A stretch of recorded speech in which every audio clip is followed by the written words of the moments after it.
तो ये क्वेश्चन करते हैं, a satellite is moving with a constant speed v in a circular orbit about the earth। तो एक डायग्राम बना लेते हैं सैटेलाइट का। तो ये अर्थ और इसका ऑर्बिट बना लिया। इस अर्थ के चारों तरफ जो है वो ये सैटेलाइट जो है वो ऑर्बिट कर रहा है। क्या बोल रहा है, an object of mass m is ejected from the satellite such that it just escapes from the gravitational pull of the earth। इस सैटेलाइट में से अपन ने किसी एक ऑब्जेक्ट को छोड़ा, ठीक है, ये ऑब्जेक्ट है, और इस तरह से छोड़ा ताकि it just escapes from the gravitational pull of the earth. और सैटेलाइट जो है वो v वेलोसिटी से अर्थ के चारों तरफ रिवॉल्व कर रहा है ना, जब इस ऑब्जेक्ट को हमने सैटेलाइट से रिलीज किया। तो क्या पूछा है, at the time of its ejection the kinetic energy of the object is. ये जो ऑब्जेक्ट है इसकी काइनेटिक एनर्जी अपने को पता करनी।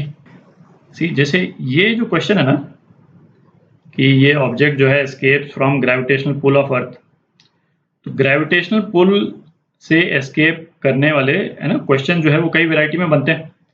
ग्रेविटेशनल पुल से एस्केप करने के लिए पार्टिकल जो है वो अर्थ के सरफेस पे भी हो सकता है ना। ये रॉकेट है जिसको हम कह सकते हैं कि भाई इसको ग्रेविटेशनल पुल से एस्केप कराना है।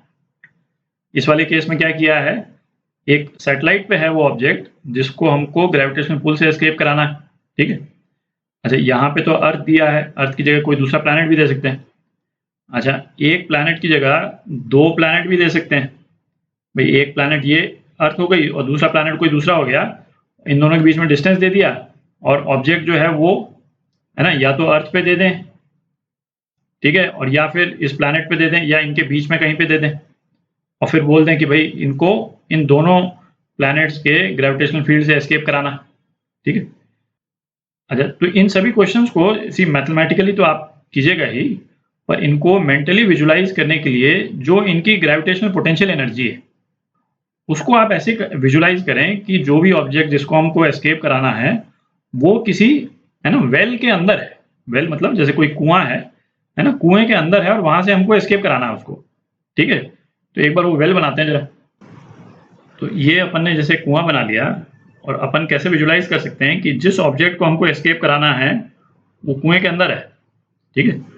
तो ये सैटेलाइट वाला ऑब्जेक्ट था, फिर हमने ये जो रॉकेट बनाया अर्थ के सरफेस पे वो, फिर हमने वो जो दूसरे प्लैनेट पे जो ये बॉडी बनाई है ना, ये वाली बॉडी। तो आप इसको विजुलाइज करें कि ये जिस भी पार्टिकल को हमको एस्केप कराना है वो कुएं के अंदर है, ठीक है। और उस वाले पार्टिकल का जो ग्रेविटेशनल पोटेंशियल है, ग्रेविटेशनल पोटेंशियल तो कैलकुलेट करना अपने को आता है। ग्रेविटेशनल पोटेंशियल एनर्जी जो है वो क्या होगी, माइनस Gmm/r, है ना। जिस भी कन्फिग्रेशन में हो, जहां पे भी हो, अपन ये वाली पोटेंशियल एनर्जी तो निकाल ही सकते हैं। ये पोटेंशियल एनर्जी जो है वो आप समझ लें कि इतना वर्क लगेगा इस जो भी सैटेलाइट या जो भी पार्टिकल है उसको एस्केप कराने के लिए। तो इस पोटेंशियल एनर्जी को नॉर्मली हम काइनेटिक एनर्जी के फॉर्म में प्रोवाइड करते हैं।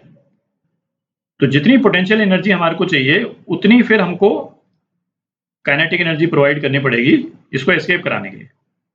मतलब आप एक तरह से ये सोचें कि जैसे यदि कुएं के अंदर यदि कोई पार्टिकल पड़ा हुआ है, आपको उसको एस्केप कराना है, तो आप क्या कीजिएगा, उसको फेंकिएगा ऊपर, है ना। यदि कुएं के अंदर चले जाएं और आपको इस पार्टिकल को एस्केप कराना है तो बेसिकली आप इस वाले पार्टिकल को ऊपर थ्रो कीजिएगा, है ना। थ्रो कीजिएगा मतलब काइनेटिक एनर्जी दीजिएगा, है ना, तो ऊपर चला जाएगा। अच्छा, अब क्या इस तरह के क्वेश्चंस में एक वेरिएशन बन जाता है, जैसे इस वाले केस में बन गया एक वेरिएशन ये कि पार्टिकल जो है सैटेलाइट के रूप में मूव कर रहा है। इसका मतलब क्या है कि इसके पास में कुछ एनर्जी पहले से है। भाई हमारे को तो इतनी टोटल काइनेटिक एनर्जी चाहिए ना, पर ये पार्टिकल तो वेलोसिटी v से मूव कर रहा है, ठीक है। तो इसका मतलब क्या हो गया कि इसके पास में कुछ एनर्जी पहले से है, मतलब इतनी एनर्जी काइनेटिक एनर्जी के फॉर्म में ये इसके पास में पहले से ही अवेलेबल है, काइनेटिक एनर्जी इनिशियल।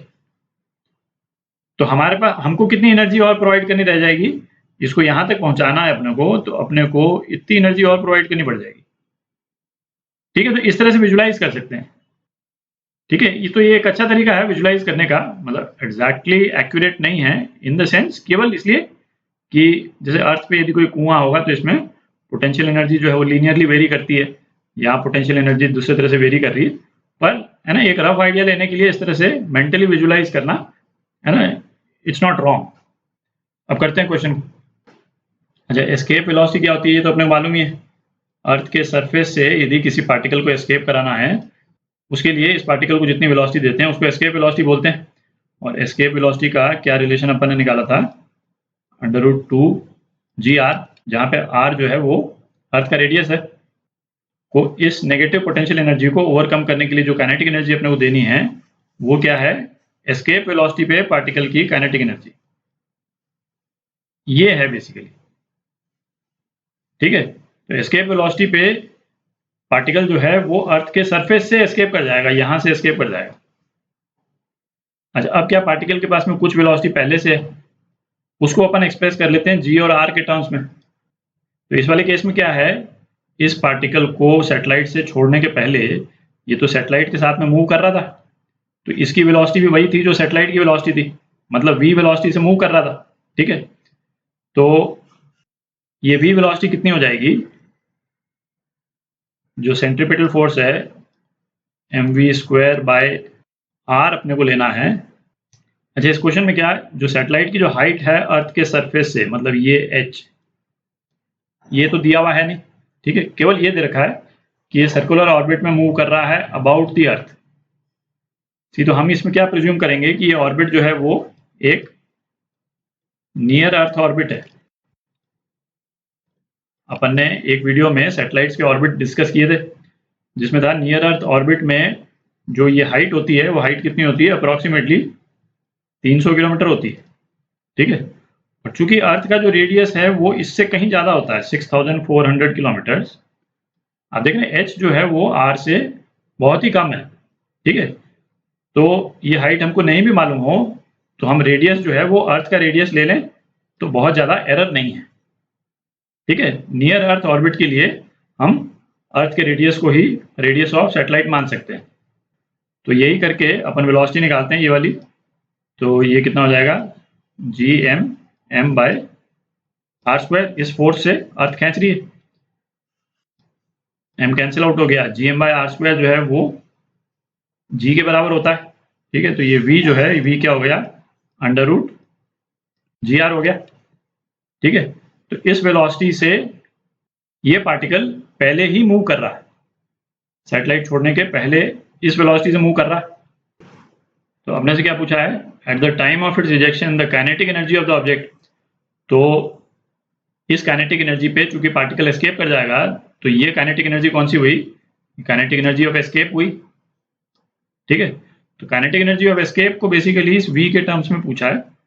तो काइनेटिक एनर्जी ऑफ एस्केप ई लिख देता हूँ, ये ½mve² है। जब इन दोनों रिलेशंस को यदि अपन देखें तो यहाँ लिख लेते हैं, v² जो है वो क्या हो जाएगा, ट्वाइस v², ट्वाइस v² के बराबर है। तो v² की वैल्यू यहाँ डाल देते हैं, तो 1/2m इंटू ट्वाइस v²। ठीक है, तो काइनेटिक एनर्जी ऑफ एस्केप जो है वो कितनी हो जाएगी, mv²। ठीक है, ये आपका आंसर बी पार्ट।